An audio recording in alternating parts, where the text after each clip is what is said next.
अस्सलामुअलैकुम। पोल्ट्री वे डॉक्टर कामरान में मैं आपको वेलकम करता हूँ। आज का हमारा मसला है नमी का। जैसा कि आप सब लोगों को मालूम है कि मौसम चेंज हो रहा है, रात को सर्दी होती है, दिन को इस टाइम मैं आपको अपनी गाड़ी में भी दिखाता हूँ कि फुल टाइम मैंने एसी चल रहा है।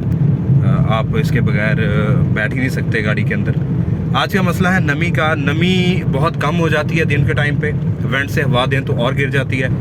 तो कैसे कंट्रोल करेंगे नमी को?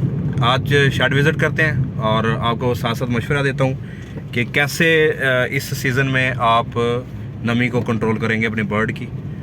और शेड में हम आए हैं। शेड में इस वक्त सुपरवाइज़र साहब को दो मसाइल हैं। एक तो ह्यूमिडिटी का मसला है, दूसरा जब ये पैड खोलते हैं तो इनका चूज़ा इकट्ठा होना शुरू हो जाता है। पहली वजह देखते हैं ह्यूमिडिटी कम क्यों है। इस वक्त बाहर टेम्परेचर है 23, जो कि मैक्सिमम 29 और 30 पे चला जाएगा 12-1 बजे के करीब। ह्यूमिडिटी 55 है, मज़ीद डाउन हो जाएगी। ये वेंटों से हवा दे रहे हैं। जब आप वेंट्स खोलते हैं तो हवा छत में टकरा के जब वापस आती है वो मज़ीद खुश्क हो जाती है। ठीक है, इन्होंने अपनी कोशिश के तहत एक दफ़ा पैड खोलने की कोशिश की, चूज़ा इकट्ठा हो गया। दोनों मसलों का हल बताएँगे। पहले आते हैं हम पैड की तरफ। पैड एरिया में 2 शॉपर लगे हुए हैं इनके, दोनों शॉपर दूर हैं चूज़े से। ब्रूडर इस वक्त चल रहा है, ब्रूडर की ज़रूरत नहीं है, ब्रूडर मैं बंद करवा रहा हूँ। ब्रूडर हवा को मज़ीद खुश कर रहा है। शॉपर उतरवा के बिल्कुल पीछे वाली जो पार्टीशन है उसके साथ लगवा रहे हैं। इस शॉपर को डाउन करेंगे हम 4 फीट।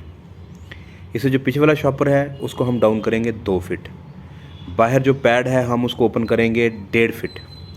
पैड को 1.5 फीट ओपन करने का मकसद ये है कि इस वक्त इनका जो बर्ड है वो एक फ़ैन मांग रहा है। 18 दिन का चूज़ा है, 17 दिन का, एक फ़ैन मांग रहा है। एक फ़ैन पे वो सफिशेंट बैठा हुआ है। इस वक्त टाइम हो गया है 10 बज गए हैं, 10 साढ़े 10 बजे हुए हैं और ये तकरीबन 2-3 बजे जाके ये आधा फ़ैन और लेगा टाइमिंग के ऊपर। एक फ़ैन के लिए 80 स्क्वायर फीट पैड एरिया चाहिए। 50 फीट का शेड है, अगर हम 1.5 फीट खोलेंगे 75 फीट स्क्वायर फीट जगह हमें सफिशेंट है एक फ़ैन के लिए। अगर ये आधा फ़ैन और बढ़ाएंगे तो ये 2 फीट जगह खोल देंगे। दोनों 1.5 फ़ैन के लिए ये एरिया जो है, ये जगह जो है वो सफिशेंट हो जाएगी। अब 1.5 फीट से हवा अंदर आएगी। वेंट हमने बंद कर दिए हैं। 1.5 फीट से हवा अंदर आएगी। पहले वो 2 फीट से क्रॉस होगी, फिर आगे 4 फीट से क्रॉस होगी। चूज़ा इनका इकट्ठा नहीं होगा, नमी का इशू भी नहीं बनेगा। पैड से फ्रेश ऑक्सीजन भी जल्दी आएगी, फ़ैन के ऊपर भी जो है वो लोड नहीं पड़ेगा। दूसरा, इन्होंने जो फ़ैन चलाया हुआ है वो फ़ैन बिल्कुल पिलर्स के सामने है। जब फ़ैन आप पिलर्स के सामने वाला चलाते हैं तो वो हवा को उस तरह से नहीं एक्सेल कर पाता जिस तरह से करना चाहिए। हमेशा कोशिश करें फ़ैन जब पिलर से उस तरफ वाला चलाएं या इस तरफ वाला चलाएं। तो अब ये मैंने फ़ैन बंद करवाया है, दूसरे वाला फ़ैन चलवाया है। पिलर्स के सामने होने की वजह से हवा का फ़्लो ठीक नहीं बनेगा, हवा की स्पीड ठीक नहीं बनेगी, हवा अंदर ही इकट्ठी होती रहेगी, जिसकी वजह से भी अंदर गैसेस नहीं निकल पाएंगी।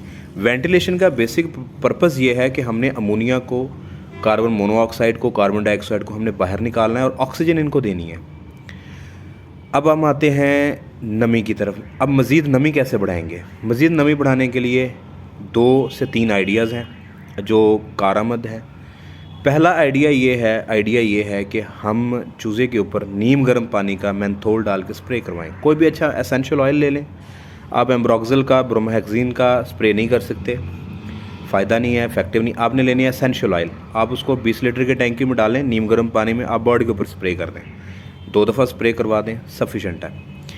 दूसरा आइडिया ये है, अगर ये काम हेक्टिक लगता है, इसमें टाइम ज़्यादा लगता है, तो दूसरा आइडिया ये है कि आप इस बर्ड, जहाँ तक ये बर्ड है, इसका जो पैड एरिया है, पैड एरिया में कुछ बुरादा, उसके ऊपर आप नीम गर्म पानी की मेंथोल के साथ, मेंथोल लाजमी डालना है। मेंथोल डालने का पर्पज़ ये है कि आपको आइडिया होगा बर्ड के अंदर, एक तो बर्ड को फ़ायदा है, एसेंशियल ऑयल्स जाएंगे, उसके नॉस्ट्रल्स खुलेंगे, उसका सांस की नाली क्लियर हो जाएगी। दूसरा, आपको भी आइडिया होगा कि कहाँ तक हवा जा रही है खुशबू से।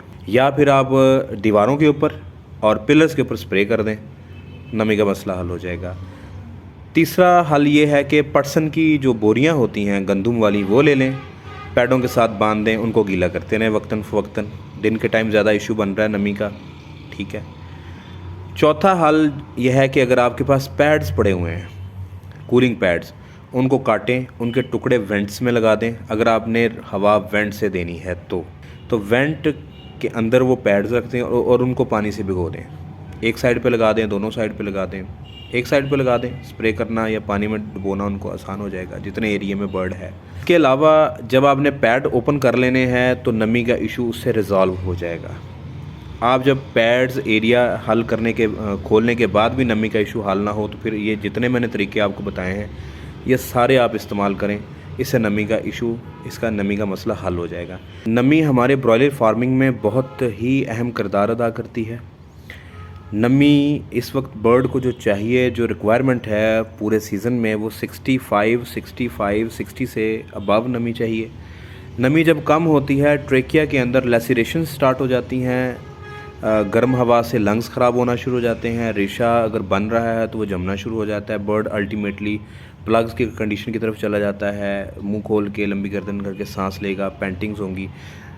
आजकल आप हर घर में देखें, हर बंदे को ज़ुकाम हुआ है या खांसी का इशू है और खुश्क खांसी है, बलगम वाली खांसी बहुत कम है।